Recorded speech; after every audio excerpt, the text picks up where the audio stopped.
Mari kita buka pada ayat yang ke-50 dari 1 Korintus pasal yang ke-15. Ayat yang ke-50 dari 1 Korintus pasal 15 ayat yang ke-50. Kita akan membaca sama-sama kan satu ayat ini.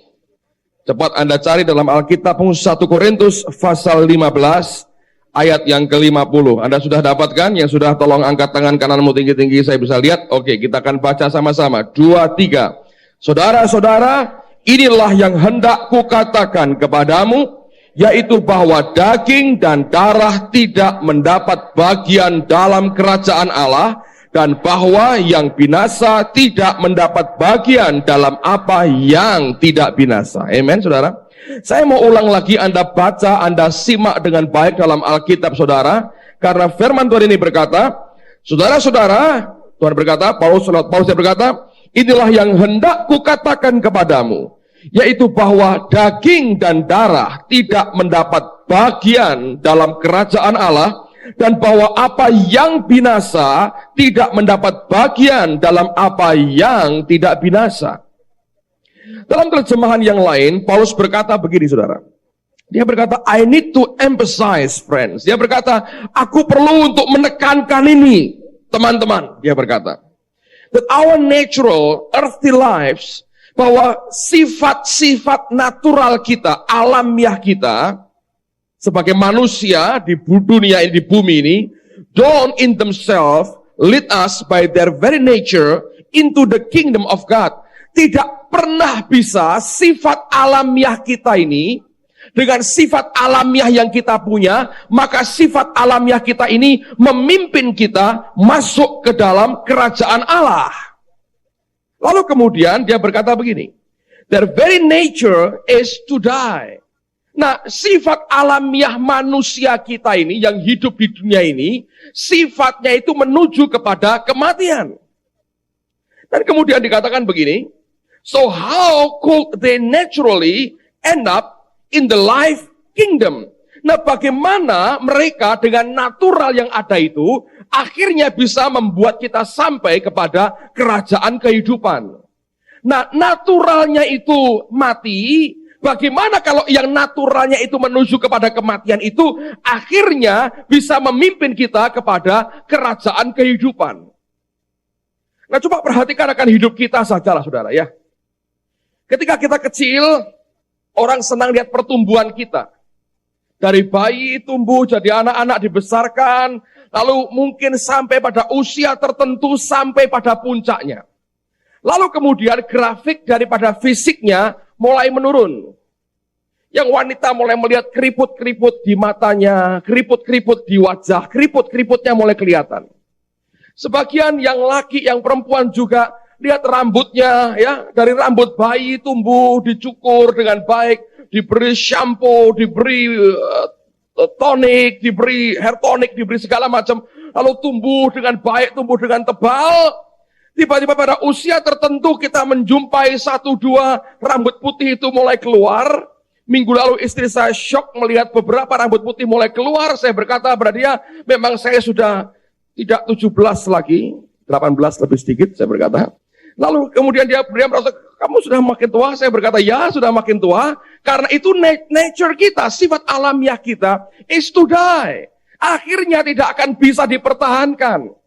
Sebagian orang nyemir rambutnya supaya kelihatan tetap hitam dan kelihatan tetap muda. Tapi sebetulnya nanti kalau semirnya sudah mulai kena hujan, kena panas, luntur semua. Lalu putih yang aslinya keluar. Sebagian lagi dulu ketika masih muda, fotonya rambutnya dikeriting, ada buntut tikusnya ngelewer di sini. Tapi mungkin karena pengaruh cuaca dan El Nino, lalu kerontokan terjadi, urapan Elisa, seperti yang Pak Hendra katakan itu menimpa dia, lalu rontoklah dan kemudian makin melebar wajahnya, dan seperti Elisa, saudara. Nah, kenapa bisa begitu? Their very nature is to die. Sifat alamiahnya yang sebenarnya adalah menuju kepada kematian. Nah, kalau yang menuju kepada kematian, semua yang dari manusia itu menuju kepada kematian. Nah, bagaimana mungkin yang menuju kepada kematian ini bisa memimpin kita, kata Paulus, kepada kerajaan kehidupan? Jadi kalau kita ini beribadah atau kita melakukan apa saja dalam kehidupan kita, jangan lakukan sesuatu yang dari kemanusiaanmu atau dari jiwamu. Their very nature is to die. Ingat ini, bahwa sifat alamiah daripada kita manusia ini akhirnya menuju kepada kematian. Nah, kalau apapun yang kita kerjakan, sekalipun dalam gereja, sekalipun dalam kamar doamu, sekalipun engkau baca Alkitab, itu mengikuti akan dorongan daging, dan hanya keluar daripada kemauan jiwa manusia kita. Ingat, Alkitab berkata, their very nature is to die. Bahkan jiwa kita, saudara, itu kacau balau. Anda lihat orang-orang berkata, orang makin tua, sifatnya makin kayak anak-anak. Betul nggak, saudara? Jadi itu akhirnya jiwa pun, their very nature is to die. Yang abadi itu roh kita. Yang makin kuat itu roh kita. Yang terus menuju kepada kekekalan itu roh kita. Dan disitulah roh Allah itu diam di dalam roh kita. Kalau Anda kerja, Anda membaca Alkitab di rumah, Anda berdoa di rumah, saudara nyanyi di gereja, mimpin pujian di gereja, main musik di gereja, Anda menyampaikan firman Tuhan juga, Anda boleh khotbah seperti apapun. Tapi kalau itu lahirnya hanya dari jiwa dan dari daging kita, their very nature is to die. Akhirnya akan membawa kepada kematian, saudara. Segala sesuatu yang lahir dari sifat alamiah kita, itu akan membawa kepada kematian. Dan ini yang terus saya ajarkan dan saya coba sadarkan saudara, lepaskan dirimu dari semua yang berasal dari daging dan ikuti apa yang berasal dari roh. Amen. Kita berkata semua yang lahir dari Allah, apa saudara? Mengalahkan apa? Dunia. Nah, kenapa mengalahkan dunia? Dunia itu, their very nature is to die. Sifat alamiahnya itu akan mati. Nah, kalau kita lahir dari Allah, Allah tidak pernah mengenal kematian. Dia hidup selama-lamanya. Dia abadi. Amen, saudara. Dan tidak ada satu orang pun yang bisa membunuh Tuhan. Yesus sebetulnya dia menyerahkan dirinya dengan sukarela. Kalau dia berkata, aku tidak mau mati, tidak satu orang pun bisa bunuh dia, saudara. Dia serahkan dirinya dengan sukarela untuk menyelamatkan kita. Oleh karena itu, saya mau beritahu apapun yang kita kerjakan, lakukan dengan dasar apa yang roh Tuhan dorong dalam hidup kita, dan kita akan tinggal dalam kerajaan kehidupannya. Amen, saudaraku.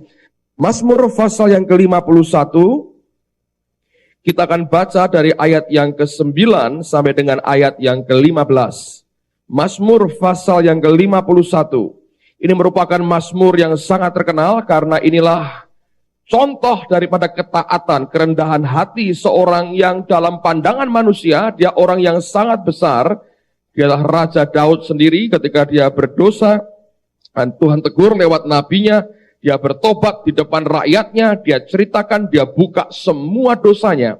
Dan dari kerendahan hati seperti itu lahir suatu Mazmur 51 ini, yang saya percaya akan jadi berkat juga buat kita sampai dengan hari ini. Mazmur 51, mari kita lihat pada ayat yang ke-9 sampai dengan ayat yang ke-15. Di rumah Anda boleh baca berulang-ulang Mazmur ini bagian dari Mazmur yang sangat terkenal sekali. Bersihkanlah aku daripada dosaku dengan hisop, maka aku menjadi tahir. Basuhlah aku, maka aku menjadi lebih putih dari salju. Biarlah aku mendengar kegirangan dan sukacita, biarlah tulang yang kau remukkan bersorak-sorak kembali.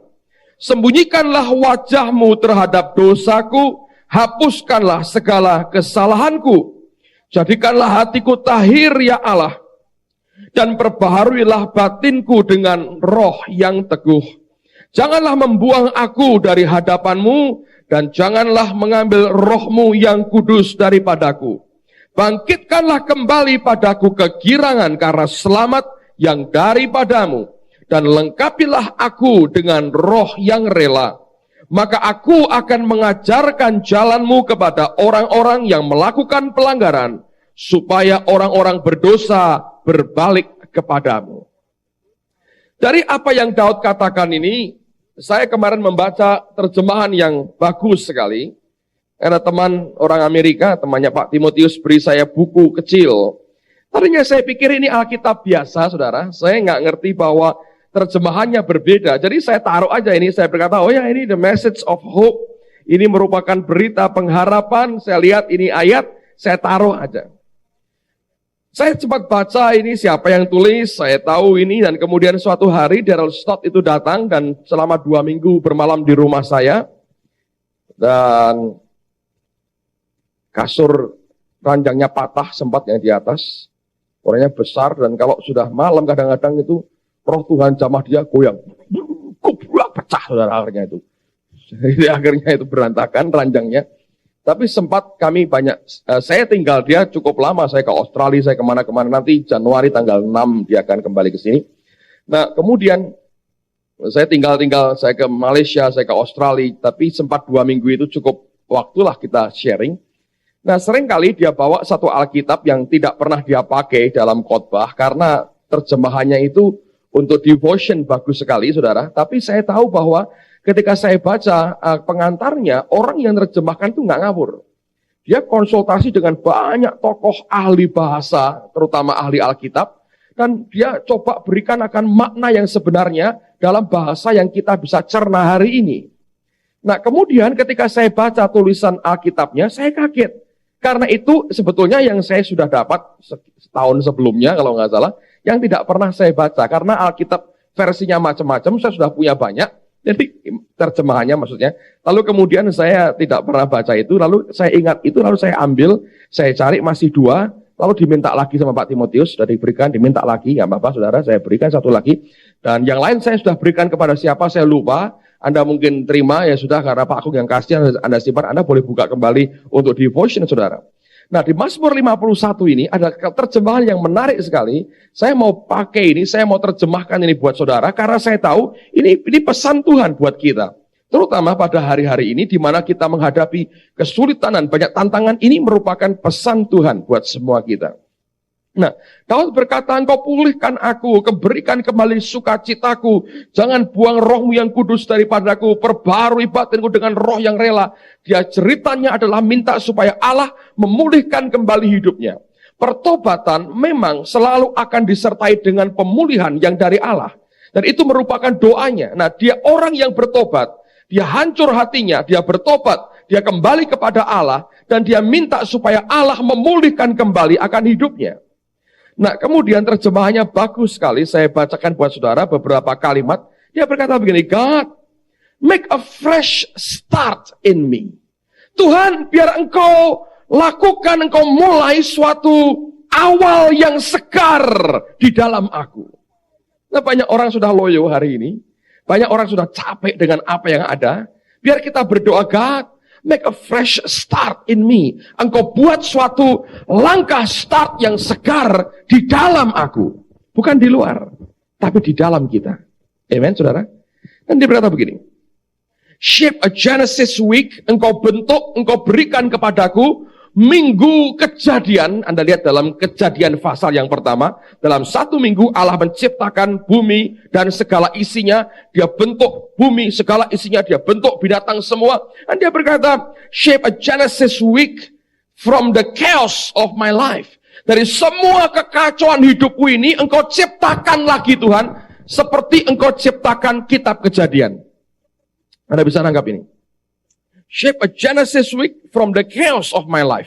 Jadi hidupnya itu chaos sekali, hidupnya kacau sekali, hidupnya berantakan karena dosa. Dan dia berkata, Tuhan, engkau bangun kembali akan 1 minggu kejadian itu engkau lakukan dalam hidupku. Tapi bukan itu yang saya mau sampaikan terutama, tapi dia berkata begini, don't throw me out with the trash. Jangan buang aku dengan semua sampah yang lain. Or fail to breathe holiness in me, atau engkau tidak meniupkan akan kekudusan itu di dalam aku. Dia berkata, bring me back from great exile. Dan pada kalimat berikutnya dia berkata begini, put a fresh wind in my sails. Engkau beri pada layar kapal hidupku ini suatu angin yang segar. Saya bukan nelayan saudara seperti Yovang, saya nggak tahu. Zaman dulu orang nggak punya motor, ya. Sekarang orang pakai motor. Nah, dulu orang mengandalkan layar untuk angin. Oke, orang bergerak, kapal itu bergerak, mereka didorong oleh angin. Nah, apa yang mereka perlukan sebetulnya? Seringkali ketika itu kapal sudah tidak berdaya kekuat, kalau anginnya tidak ada, orang mesti pakai dayung.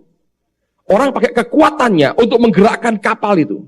Tapi kalau anginnya itu kuat, arahnya benar, mereka tinggal membentangkan layarnya, lalu angin itu akan meniup dari belakang. Dan kapal itu akan bergerak kembali. Anda bisa ngerti ini? Nah, seringkali ada banyak orang yang sudah kehabisan tenaga. Mereka coba dayung, mereka dayung tanpa angin.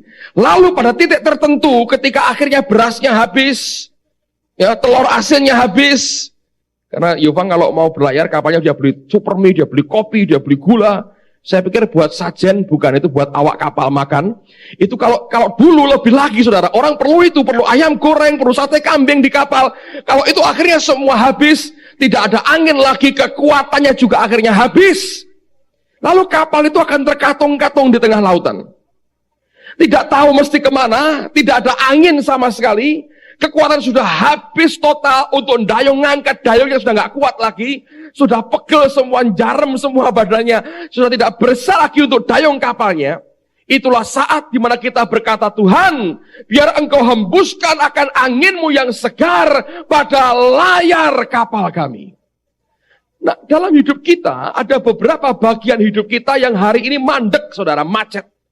Mungkin bukan hanya soal bisnis. Dalam kehidupan rohani, dalam kehidupan rumah tangga, apapun juga.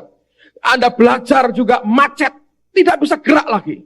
Engkau mau kerja lagi, macet, semuanya berhenti. Engkau sudah berupaya dengan segala kekuatanmu dan tidak ada hasilnya. Doanya Daud, dia mengajarkan hal yang luar biasa. Lahir dari hati yang bertobat, dia berkata, Tuhan, dia berkata, put a fresh wind in my sail. Engkau taruh itu anginmu yang segar pada layarku. Waktu kita bentangkan layar kita, maka angin Tuhan itu akan mulai mendorong dan kapal itu akan bergerak kembali. Ada pesan Tuhan yang saya mau sampaikan buat setiap saudara pada hari ini. Kalau ada bagian hidupmu yang macet, terombang-ambing, terkatung-katung di laut, engkau seperti orang yang tidak berdaya lagi. Engkau berkata, Tuhan, sekian bulan terakhir ini semuanya macet. Usahaku macet, doa macet, baca Alkitab macet, hubungan dengan Tuhan macet, dengan keluarga semuanya macet. Jangan biarkan terlalu lama Anda bisa mati nganggur di tengah laut, saudara. Apa yang kau perlu minta? Katakan, Tuhan, berikan kepadaku angin yang segar pada layarku, supaya kapalku ini bisa bergerak kembali. Dan kalau Allah itu menghembuskan akan anginnya, kita akan dibawa bergerak dengan Allah. Dan saya mau beritahu saudara, bahwa angin Tuhan inilah faktor penentu yang sangat besar dalam perjalanan gereja. Nah, Anda bertanya, mengapa Bapak bisa berkata begitu? Kita kan perlu nahkoda, kita perlu pelampung. Saya nggak percaya yang lain. Saya percaya bahwa dari pihak Allah, yang paling vital untuk membuat kita bergerak adalah angin yang berasal dari Dia. Nah, saya ingin buktikan dengan saudara, buka Kisah Rasul pasal 2. Lihat ketika gereja dilahirkan, roh Allah bergerak seperti apa pada mulanya. Kisah Rasul pasal yang kedua, ayat yang pertama sampai dengan ayat yang keempat. Kisah Rasul pasal 2, ayat yang pertama sampai dengan ayat yang keempat. Alkitab berkata, ketika tiba hari Pentakosta, semua orang percaya berkumpul di satu tempat. Ayat 2, tiba-tiba turunlah dari langit suatu bunyi seperti tiupan angin keras yang memenuhi seluruh rumah di mana mereka duduk. Dan tampaklah kepada mereka lidah-lidah seperti nyala api yang bertebaran dan hinggap pada mereka masing-masing. Maka penuhlah mereka dengan Roh Kudus. Lalu mereka mulai berkata-kata dalam bahasa-bahasa lain seperti yang diberikan oleh Roh itu kepada mereka untuk mengatakannya. Nah, saya berkali-kali berkata, kalau Anda mau mengenal Tuhan, kenali dulu ketika Dia muncul pertama, impresi apa yang Dia mau tunjukkan kepada kita. Allah itu tampil dalam beberapa kejadian, Nah, penampilan pertama Tuhan pada waktu sebelum peristiwa itu terjadi, itu menimbulkan kesan pertama. Nah, kesan pertama kita kepada Tuhan, itu merupakan faktor penentu. Contoh, Kejadian pasal pertama, ayat pertama sampai 3. Kita belajar dari situ bagaimana Allah menciptakan langit, bumi, dan sebagainya. Nah, lihat impresi kita, kesan pertama kita apa? Waktu rohnya itu muncul. Ya, ketika rohnya muncul, kita tahu bahwa roh Allah yang pertama bergerak. Nah, itu penting. Dari Kejadian sampai Wahyu, Anda menjumpai pola yang sama. Sebelum ada mujizat, sebelum dia buat apapun, rohnya akan bergerak terlebih dahulu. Nah, hal yang sama dalam Yohanes pasal pertama misalnya. Pada mulanya adalah siapa? Firman. Nah, kalau Anda perhatikan, Anda pegang itu, Anda akan tahu di mana sebetulnya bagaimana Allah itu mulai bergerak. Nah, kelahiran gereja terjadi dalam Kisah Rasul pasal yang kedua, yaitu ketika Roh Kudus dicurahkan di tengah-tengah umat Tuhan pada waktu itu. Nah, impresi apa yang didapat waktu pertama kali mereka berkenalan dengan Roh Allah? Kesan apa yang mereka tangkap waktu pertama kali mereka mengenal yang namanya The Holy Spirit atau Roh Allah? Nah, dengaran baik-baik, mereka tidak ngerti apapun juga. Tiba-tiba Alkitab berkata pada ayat yang kedua, turunlah dari langit suatu bunyi seperti tiupan angin keras yang memenuhi seluruh rumah di mana mereka duduk.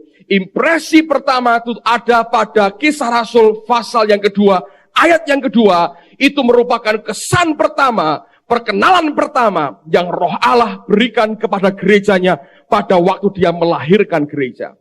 Sepanjang zaman nanti selama Tuhan belum datang, kita akan ketemu dengan Roh Kudus yang sama, yang punya cara kerja yang sama, seperti pada waktu dia melahirkan gereja dalam Kisah Rasul pasal yang kedua. Nah, saya mau tunjukkan, ini kesan yang pertama dan mutlak kita harus mengerti apa yang Roh Kudus sebenarnya kerjakan.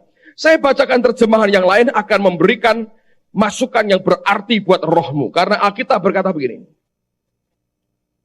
When the feast of Pentecost came, ketika hari raya Pentakosta tiba, they were all together in one place. Mereka semua kumpul di satu ruangan yang sama. Lalu kemudian ayat yang kedua, Alkitab berkata begini. Without warning, tanpa peringatan terlebih dahulu. Dalam bahasa kita, tiba-tiba. Without warning, tanpa ada peringatan, tanpa ada pesan, tanpa ada tanda apa-apa. Without warning. Nah, Roh Allah kalau bekerja, without warning. Dia bekerja, dia kerja, dia nguji kita, dia bawa kita masuk, Semuanya without warning sebenarnya. Perjalanan rohani kita, Anda harus mengerti, itulah sebabnya Paulus berkata, kita mesti selalu dalam keadaan siap, bukan hanya untuk menunaikan tugas kita, tapi Roh Allah itu bergeraknya without warning, tiba-tiba, tanpa pemberitahuan terlebih dahulu. Seringkali ujian datang, ya kalau manusia yang dipakai Tuhan, Anda bisa sedikit mengelak. Misalnya kalau Anda ketemu dengan seseorang, berkata, kamu besok tugas di Irian ya, 3 tahun. Ya, saya berdoa dulu. Gitu ya. Ya, saya berdoa dulu. Itu bagus, saudara. Itu bagus. Tapi sebetulnya, bahayanya adalah, kalau itu tawaran itu dari Roh Tuhan. Anda berkata, ya, saya berdoa dulu. Tiba-tiba Anda kehilangan momentum itu. Anda berkata, ya, sudah lewat waktunya. Anda bisa nangkep. Nah, dia kerja tiba-tiba without warning. Ini yang orang Jawa Tengah harus perhatikan, saudara. Tidak ada kulonuwunnya, itu enggak ada. Ngetuknya pelan-pelan dulu. Pakai cincinnya. Dinta ini. Tidak begitu, Roh Kudus tidak begitu. Langsung cublak. Belum siap, hilang. Tiba-tiba kita tahu kita kehilangan kesempatan begitu luar biasa. Allah buka di depan mata kita. Ketika dia menguji kita, dia bongkar hati kita, dia mau tahu sebetulnya. Apa yang dalam kita dibongkar semua, itu mendadak. Nah, dia seperti dosen atau guru, yang kalau memberikan ujian tidak pernah, anak-anak besok ulangan matematika, ulmat, gitu. Nggak ada, saudara, nggak ada itu. Tahu ulmat dari mana? Baca tulisan anak saya. Ul-mat, gitu. Ngerti, saudara. Kalau guru sekarang baik kan? Diberitahu dulu, oh besok matematika. Seharian belajar sampai mati-matian. Orang tuanya ngajari, semua ngajari, saudara. Tapi ketika roh Allah bergerak, without warning. Nah kita seringkali berdoa, Tuhan, beri aku angin yang segar, aku mau bergerak. Rohnya bergerak, kitanya sedang gak ada. Layarnya gak pernah dikembangkan, kita tutup, kita lempit baik-baik. Dan tidak pernah siap dengan apa yang kita minta sendiri. Ingat dia bergerak without warning. Yang kedua, dia begini. There was a sound like a strong wind, gale force. Suatu kekuatan angin yang kuat sekali. Strong wind, angin yang kuat. Lihat, dia bergerak yang kedua seperti angin. Nah, saudara sekalian, ini yang memberikan kita sinyal jelas sekali. Mengapa kita perlu minta anginnya bertiup pada layar hidup kita. Supaya waktu anginnya bertiup, kapal kehidupan kita akan bergerak kembali. Dan dia berkata begini, no one could tell where it came from. Tidak ada orang yang bisa memberitahu dari mana datangnya. Nah, saya teringat akan perkataan Yesus dalam Yohanes pasal yang ketiga. Anda boleh buka dengan saya. Yohanes pasal yang ketiga. Waktu dia berbicara dengan Nikodemus, lihat pada ayat yang ke-6. Yohanes pasal 3, ayat yang ke-6. Dia berkata begini. Apa yang dilahirkan dari daging adalah daging. Dan apa yang dilahirkan dari roh adalah roh. Janganlah engkau heran karena aku berkata kepadamu, kamu harus dilahirkan kembali. Ayat 8, Anda perhatikan nih. Angin bertiup kemana ia mau. Dan engkau mendengar bunyinya, tapi engkau tidak tahu dari mana ia datang atau kemana ia pergi. Demikianlah halnya dengan tiap-tiap orang yang lahir dari siapa? Roh, saudara. Tidak ada satu orang pun yang bisa memberitahu dari mana datangnya. Waktu dia bergerak, tidak ada orang tahu dari mana datangnya. Itu jelas sekali. Tapi yang jelas akibatnya apa? Dia memenuhi seluruh rumah itu. Dan roh Allah itu sifatnya, dia mau memenuhi. Anda berkata, separuh aja ya. Nggak bisa, saudara. Kalau dia berkata, aku datang. Dia berkata, sediakan tempat kosong. Aku penuhi. Selalu begitu, saudara. Makanya istilahnya, hendaklah engkau penuh dengan apa? Roh Kudus. Selalu karakternya dia masuk, dia penuhi. Dia masuk, dia penuhi. Nah, kalau kita biarkan tidak kita biarkan dia penuhi, lama-lama dia undur, saudara. Itulah sebabnya, semua yang dari daging, yang lahir dari daging itu daging, saudara. Yang lahir dari roh itu roh adanya. Jangan pernah izinkan daging yang menguasai kita. Their very nature is to die. Saya ulang lagi. Sifat alamiahnya itu menuju kematian.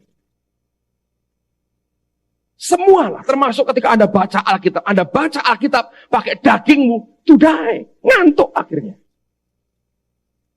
Anda akan berkata begini, waduh, sepak bola lebih diurapi dari Alkitab. Ya kan? Membuat saya bisa melek sampai jam 3, jam 4. Alkitab ini obat tidur paling manjur. Kenapa? Karena daging. Coba cara baca Alkitab kayak daging. Bukan karena dorongan roh Tuhan. Bukan karena roh Allah ngerjakan sesuatu. Anda baca ya katanya harus baca Alkitab. Besok ada MK loh. Kalau enggak baca Alkitab. Nanti sharingnya lali kabeh isin. Buka Alkitabnya. Is to die. Dalam 1/4 jam Anda die. Ngorok. Kayak orang koma di ICU. Ya, itu kan to die. Their very nature is to die. Anda melayani Tuhan, sama. Munculnya dari daging, bawanya kematian. Jadi nggak ada kehidupan sama sekali. Simple sekali. Anda mau tahu orang hidup atau orang mati gampang. Lihat dia melayani, lihat dia berkata-kata, lihat dia bagi sesuatu. Ini bawanya arahnya mana? Bawanya arahnya mati atau hidup? Gampang ketahuan. Anda akan tahu dari daging atau dari roh. Dan semua yang dari daging, nature-nya membawa kepada kematian. Yesus berkata dengan jelas sekali, dia berkata, apa yang dilahirkan dari daging adalah daging, dan apa yang dilahirkan dari roh adalah roh.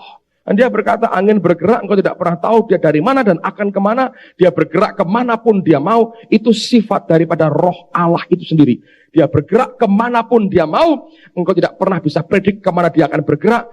Beberapa orang diberitahu kemana roh Allah akan bergerak. Tapi sebagian besar dari kita tidak pernah tahu kemana dia mau bergerak. Yang dibutuhkan adalah hati yang mau ikut saja kemana Tuhan akan membawa kehidupan kita. Saya berdoa supaya akhirnya Anda akan kenal dengan dia dengan luar biasa. Lalu pada 1 Yohanes pasal yang kelima, saya bacakan lagi ayat ini karena ini memberkati hidup saya luar biasa. Ayat 4 dan ayat yang kelima.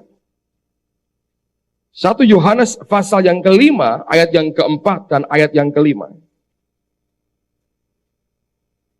Kita berkata, sebab semua yang lahir dari Allah mengalahkan dunia.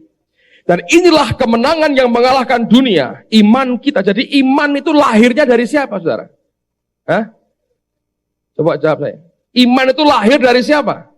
Dari Allah. Jadi bisa nggak orang berkata, saya mengimani, bisa nggak, saudara? Nggak bisa. Apakah Anda punya iman atau tidak, itu aja masalahnya. Oh, mau sedang tak imani kok, Pak. Ya itu kan lahir dari dirimu sendiri. Tapi Alkitab berkata semua yang lahir dari Allah itu mengalahkan dunia. Dan yang mengalahkan dunia itulah iman kita. Iman itu lahir dari siapa? Dari Allah. Karena mengalahkan dunia. Nah kemudian Anda perhatikan, Yesus berkata, yang lahir dari roh itu roh adanya. Itu yang mengalahkan dunia. Itu yang bisa menaklukkan dunia ini. Tapi luar biasa, Yohanes memberikan kesaksian yang menarik sekali. Pada pasal pertama, 1 Yohanes tadi ya, pasal pertama, ayat yang pertama, dia berkata begini, saudara. Ini luar biasa.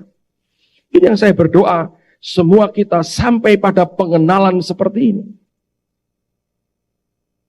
Dia berkata, apa yang telah ada sejak semula, yang telah kami dengar, dan yang telah kami lihat dengan mata kami, dan yang telah kami saksikan, dan yang telah kami apa? Raba dengan tangan kami. Tentang firman hidup itulah yang kami tuliskan kepadamu.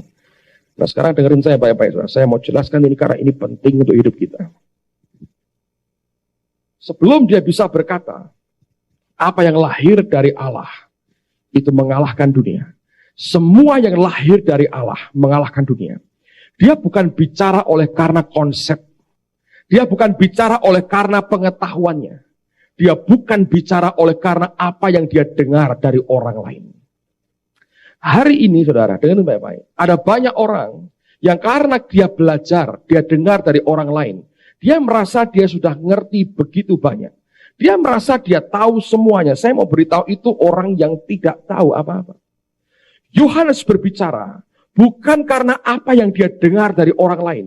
Dia berkata, aku sudah lihat, aku sudah dengar, aku sudah saksikan, dan dia berkata, aku sudah raba. I touch it, I feel it. Aku sudah ngerasakan it. Aku sudah bisa touch, aku bisa raba dia. Itu firman. Dia bilang, I feel it, I touch it. Aku sudah rasakan, aku sudah jamah itu. Itu yang aku beritakan kepadamu. Dan dia berkata, itu yang lahir dari Allah. Dan itu yang mengalahkan dunia. Ketika angin rohnya datang, saudara. Yang pertama saya ulang, without warning, tanpa peringatan. Saudara mau hidupmu bergerak terus dengan Tuhan, Anda mesti siap sewaktu-waktu rohnya itu bergerak. Yang kedua, kalau dia bergerak, tidak ada orang yang bisa memberitahu sebetulnya dari mana dan mau kemana. Anda kan disalah mengerti orang begitu banyak. Karena pada waktu itulah dalam level tertentu struggle perang antara dagingmu dengan rohmu begitu kuat. Tapi kalau Anda biasa hidup dalam penaklukan dengan Tuhan, Anda akan bisa nikmati Allah itu luar biasa. Saya pernah saksikan kan bulan yang lalu. Saya mau ke Israel. Tuhan berkata, ke Israel boleh, tidak boleh. Berkat yang diberi begitu besar. Saya berkata, ini untuk apa? Pertama waktu orang beri saya dolar, saudara. Kami berdoa Tuhan ini uang untuk apa? Dan Roh Tuhan berkata, katanya mau minta ke Israel. Jadi saya pikir, aduh, saya disiapkan Tuhan semua ke Israel. Tanggal 11 Mei, saya pulang dari Kamboja. Sampai di rumah, Tuhan berkata, ke Israel boleh, tidak juga boleh. Kamu pilih yang mana? Nah, saya ingat Pak Yusak pernah ngalami disuruh Tuhan pilih, dan dia tidak mau pilih, saudara. Saya berdoa semua kita satu kali akan dibawa dalam pengenalan seperti itu. Dan dia berkata, Roh Kudus, kau yang pilih buat aku. Saya ikuti aja, saudara. Saya berkata, saya ingat kesaksiannya, kayak cerita pribadi dengan begitu jelas. Saya berkata, Tuhan, aku mau engkau yang pilih buat aku. Dan tiba-tiba Roh Kudus berkata begini, kalau kondisi negara seperti ini, di mana seorang gembala seharusnya berada. Saya berkata, saya ngerti apa yang Tuhan mau, saya ikuti saja, kami flow, kami berkata, oke, aku batal tidak pergi. Akhirnya semuanya lewat. Dan ternyata minggu-minggu di mana seharusnya kami ikut ini, saudara, saya belajar sesuatu. Ternyata, apa yang terjadi? Saya belajar ketaatan itu membawa anugerah besar sekali. Nah, pada waktu kami mentaati Tuhan, lihat dalam 2 minggu itu, Tuhan berikan tuaian dengan cara yang begitu fantastis. Dia berikan tuaian buat kita dan besok 70 lebih orang akan dibaptis. Itu terjadi dalam 2 minggu tuaian itu. Dan Allah kerja dengan cara yang luar biasa. Yang kedua, saya belajar sesuatu. Bahwa ternyata anak saya yang kedua ini, sekolahnya dalam triwulan ketiga, kacau balau. Beberapa mata pelajarannya benar-benar hancur. Dan gurunya nggak ngomong ke kita. Kami nggak ngerti, itu hancur sekali. Persis kami pergi, harusnya kami pergi. Itu waktu ulangan umum bersama ya, UUB. Dan itu saya ngajari sendiri, saudara. Dan itu angka nilai dari UUB itu. Karena saya ngajari sendiri oleh karena Tuhan, oleh karena belajar taat, saudara. Itu yang membuat dia naik kelas. Kalau tidak, itu bisa mogok itu anak. Jadi saya sering-sering ke Israel. Potret-potret barang mati, saudara. Lihat bekas. Anakku setahun. Saya bilang, waduh, ngeri dengan Tuhan. Nah, yang penting saya berkata begini. Lihat, kamu batal dengan terhormat. Bukan karena kamu takut kerusuhan, takut ini. Batalmu bukan karena kamu mementingkan dirimu sendiri. Bukan karena kamu ngeri. Nanti kalau begini. Kamu taat, kamu batal karena kamu obey. Dia berkata, lahir kemuliaan buat aku. Kira-kira, saudara, kalau hari itu saya berkata, pokoknya saya pergi, duit sudah ada. Legalistik kan, Tuhan sudah sediakan uangnya, pergi. Saya berkata begitu. Maju tak gentar. Rawi-rawi rantas, malang-malang putung. Hajar, gitu kan, saudara. Bung, meledak begitu. Kira-kira mengkerat hati ini. Waduh, ras dulu. Lalu, ras dulu, apa? Wedi aku. Takut ini. Nggak ada apa-apa. Tapi ketaatan itu. Dan dia bekerja without warning. Siapa yang ngerti, saudara? Dia bergerak seperti itu. Dan saya lihat ini banyak anak Tuhan tidak lulus di sini. Karena dia kerja tanpa peringatan. Kita ini sudah terbiasa kerja dengan warning. Awas, listrik tegangan tinggi berbahaya. Ya, awas, banyak kecelakaan. Awas, jurang dalam. Awas ini, awas itu. Terlalu banyak warning sekitar kita. Lalu kita pikir dia kerja dengan warning. Keliru. Loh, ngerti dah diuji. Lagi ini rung siap. Nah itu kan ujian manusia, saudara. Ujian Allah bergerak without warning. Yang kedua, Anda nggak pernah ngerti kapan datangnya, dari mana arahnya, diuji di bagian mana, habis ini apa bagian mana lagi, kita nggak pernah ngerti. Makanya hiduplah terus dengan dia dan tidak pernah lepas dari dia. Dan rohnya bergerak. Anda harus tahu kapan anginnya bergerak. Kalau tidak, layarmu tidak akan bergerak, saudara. Engkau akan bergerak arah melawan angin. Untuk apa? Nggak ada gunanya. Dia bergerak tanpa peringatan. Dia bergerak tanpa kita pernah bisa predik dari mana dia bergerak. Yang jelas kita mesti siap menantikan dia. Dia punya sifat yang ketiga. Dia memenuhi semua. Dia penuhi. Jangan sisakan satu bagian pun untuk dirimu sendiri. Biarkan semua dipenuhi oleh dia sendiri. Amen, saudara. Saya pernah ceritanya, Pak Timotius pernah ngomong gini. Orang kaya itu punya banyak pilihan. Saya berkata ya, secara manusia. Tapi kalau orang kaya itu anak Tuhan, banyak pilihannya itulah jebakan neraka semua. Buat kita sebetulnya cuma satu pilihan, yaitu apa yang Tuhan sediakan buat kita. Di situ Anda tahu sebetulnya, orang makin kecepit, sebenarnya saudara, itu makin safe. Makanya Tuhan baik, banyak orang kecepit sekarang saudara, supaya aman. Dikasih banyak pilihan, karepe dhewe. Ini, semua Tuhan. Kayak bocah cilik tuh. Nak, milih mana? Merah atau hijau atau kuning? Merah, hijau, kuning, biru, sambil semua saudara. Nah, itu yang berbahaya. Dan itu yang mencelakakan orang. Itu yang membuat Alkitab berkata, orang kaya susah masuk kerajaan surga. Choice-nya banyak. Buat kita orang percaya, cuma satu pilihan. Apa yang Tuhan sediakan buat kita. Ketika Anda terkatung-katung di samudera luas, Anda punya kompas, Anda punya peta, Anda bisa kemanapun, engkau mau pilih kemanapun. Tapi kalau engkau minta anginnya yang bertiup, saudara hanya punya satu pilihan, mengikuti kemana angin itu bergerak. Di luar batas kemampuan pikiran kita sekalipun. Tapi kalau itu doa kita, kapalmu akan bergerak kembali. Orang minta kapal bergerak ada konsekuensinya. Yaitu engkau mengizinkan roh Allah membawa kemanapun dia suka, saudara. Amen. Dan ini yang seringkali sakit sekali. Saya perhatikan peperangan terbesar kita. Bukan setan, percayalah. Itu diri kita sendiri sebetulnya. Dan di dunia ini banyak barang palsu ya. Saya pernah berikan ilustrasi begini untuk menutup semuanya. Coba Anda perhatikan begini. Ada seorang yang tersesat di padang gurun, saudara. Nggak ada apa-apa, dia nggak punya apa-apa. Dan air yang dia minum itu, yang dia bawa, tinggal sisa kira-kira 1 liter air. Dan dia tahu bahwa inilah hidupnya, seliter air. Ketika di padang gurun, tiba-tiba dia bertemu dengan 3 pompa air, saudara.